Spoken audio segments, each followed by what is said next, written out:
ஏங்க ஒரு உசுர் போனா மட்டும்தான் இந்த உலகத்துல ஏத்துக்கிறீங்க. பொழைக்கிறதுக்கான ஒரு விஷயமும் பண்ணி கொடுத்தேன். ஆனா அவளுக்காக, குழந்தைக்காக உன்கிட்ட பேசாம என்னால இருக்க முடியாது ரியானான்ட்டு. அவனுக்கு தெரியாது. அவன் போன்ல ஆட்டோ ரெக்கார்ட் போட்டிருக்கா தான் பொண்டாட்டின்ட்டு. அது பார்த்துட்டு ஒரே பிரச்சனை. அக்கா கிட்ட பேசக்கூடாதுன்னு சொன்ன, ஏன் பேசணுன்ட்டு.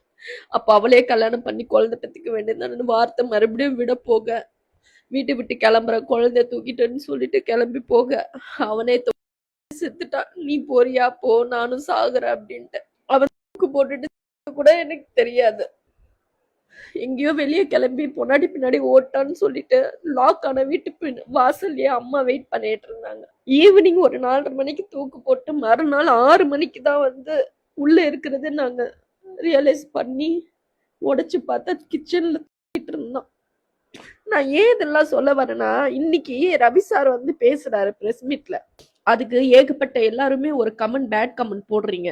ஆனா ஒருத்தவங்களோட லைஃப்ல குழந்தைக்காக வாழணும், குழந்தைக்காக இருக்கணும், குழந்தைக்காக அர்ப்பணிச்சுட்டு போகணும், தியாகம் பண்ணணும் அப்படின்ற ஒரு விஷயம் நீங்க எல்லாம் சொல்றீங்கல்ல, ஒரு மீடியால இருக்கிறதுனால பேசப்படுது. ரொம்பவே ரொம்பவே பேசப்படுது.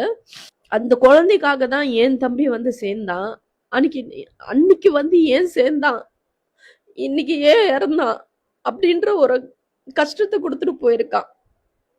இப்போ அவங்களும் மேரேஜ் பண்ணிட்டாங்க, இன்னொன்னு குழந்தைய பெற்றுக்கிட்டாங்க. அவங்க வாழ்க்கை அவங்க பார்த்துட்டு போயிட்டாங்க. ஆனா இறந்தது என் தம்பி தானே. இப்ப நாங்க நினைச்சு அழுவுறோம் இல்லையா? ஏங்க ஒரு உசுர் போனா மட்டும்தான் இந்த உலகத்துல ஏத்துக்கிறீங்க. ச்சே, அப்படி இருந்திருக்கலாமே, இதுக்கு வந்து பிரிஞ்சு வாழ்ந்திருக்கலாமே, புரிதலோட பிரிஞ்சிருக்கலாமே, அப்படிலாம் வந்து நினைப்பீங்க. ஆனா ஒரு மனுஷன் தான் வந்து தான் வாழணும், பொன்னாட்டி கூட இவ்வளவு ஸ்ட்ரகிளா இருக்கு, கஷ்டமா இருக்கு, அந்த கஷ்டத்தையும் தாண்டி குழந்தை பெத்துக்கிட்டாங்க, குழந்தைங்களுக்காக வாழணும் அப்படின்ற ஒரு விஷயத்த மூவ் ஆன் பண்ணி முடியாத பட்சத்துல வெளியே வரும்போது அது ஏன் இவ்வளோ அவதூறு, இவ்வளோ நெகட்டிவிட்டி?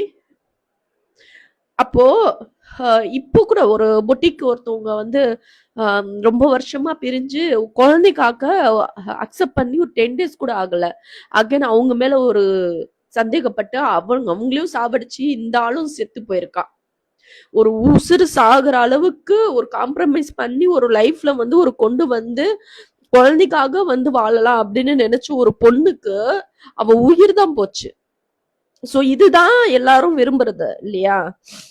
செத்தாலும் குழந்தைக்காக வாழ்ந்துடணும், குழந்தைக்காக ஒரு விஷயம் வந்து அர்ப்பணிச்சு தியாகம் பண்ணி போயிடணும். அப்படிதானே உலகம் நம்புது.